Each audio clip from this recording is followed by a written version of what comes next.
નમસ્કાર,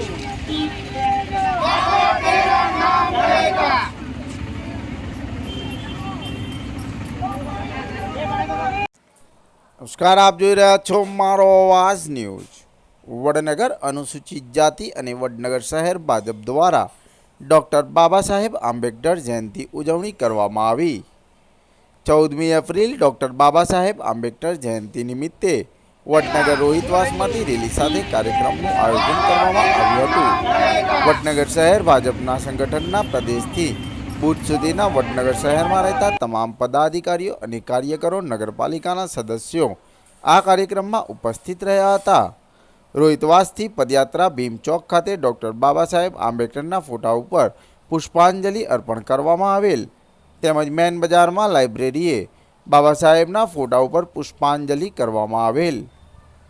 સમગ્ર કાર્યક્રમમાં ખૂબ જ મોટી સંખ્યામાં લોકો ઉપસ્થિત રહ્યા હતા। જય ભીમના નારાથી વડનગર શહેર ગુંજી ઉઠ્યું હતું। આજે ડૉક્ટર બાબા સાહેબ આંબેડકરની 131મી જન્મ જયંતિ નિમિત્તે વડનગર શહેરનું સંગઠન, વડનગર શહેરના પ્રમુખ રાજુભાઈ તેમજ તમામ કાર્યકરો, મિત્રો, ભાઈઓ અને બહેનો દેશની અંદર લોકતંત્રની અંદર જ્યારે આઝાદી મળી ત્યારે સૌથી પહેલા જે સંવિધાન બનાવવાનું હતું અને એની અંદર બુદ્ધિજીવી માણસોનું મીટિંગ બોલાવી અને એ મીટિંગની અંદર જો સૌથી કોઈ સારું કામ કરી શકે તો ડૉક્ટર બાબા સાહેબ આંબેડકરની નિમણૂક થઈ અને નિમણૂકની અંદર દેશ અને દુનિયાના જે બંધારણો છે એમાં તો હિન્દુસ્તાન ભારત નથી, ન ભૂતો ન ભવિષ્ય।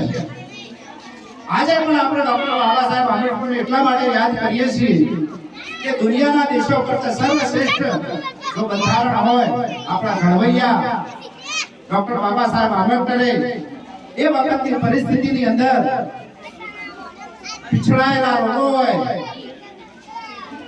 તમામ દેશની પરિસ્થિતિ ધ્યાનમાં રાખી અને બંધારણ બનાવી અને બંધારણની અંદર સર્વ જ્ઞાતિ અંદર સામેલ કરી અને સૌને પણ ન્યાય મળે એ રીતે આ બંધારણનો ઘડવૈયા બન્યા અને આજે આપણે એમને હંમેશા યાદ કરીએ છીએ। આજે 131મી જન્મજયંતિ નિમિત્તે દેશ, સમગ્ર દેશની અંદર ડૉક્ટર બાબા આંબેડકર સાહેબને આપણે યાદ કરીએ છીએ। તે નિમિત્તે આપ સૌ ભેગા થયા, આપ સૌનો અમને દર્શન કરવા મળ્યો એ બદલ આપ સૌનો તમામ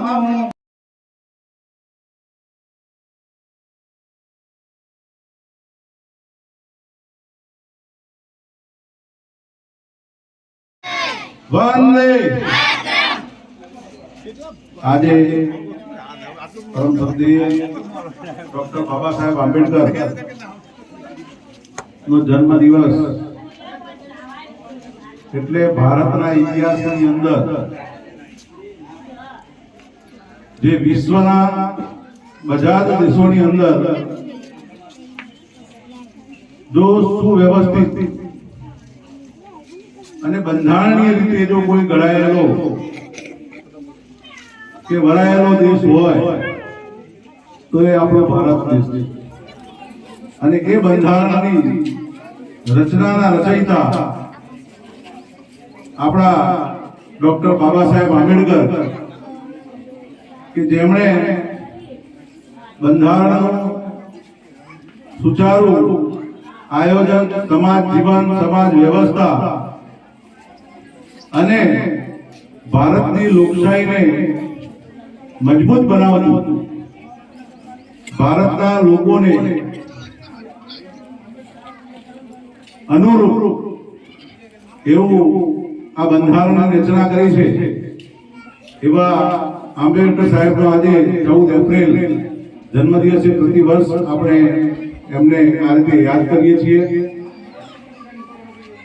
હું ભગવાનને પ્રાર્થના કરું કે એમના જીવનની અંદરથી આપણે સૌ અને આજનું લોકતંત્ર ખૂબ જ સારી પ્રેરણા મેળવે અને એ દિશાની અંદર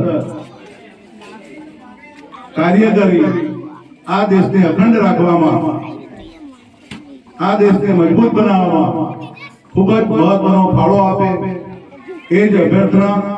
અસ્તુ. ભારત માતા કી જય. જય જય ભીમ. વડનગર મુકામે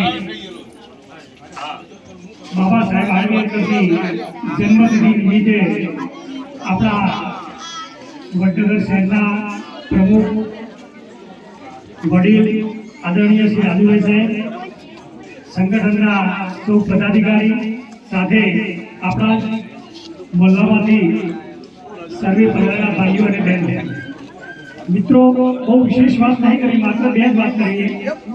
એક વાત, આંબેડકર સાહેબની જીવનની અંદર જે પ્રેરણા લાયક 1851 ની અંદર આંબેડકર સાહેબનો જન્મ થયો.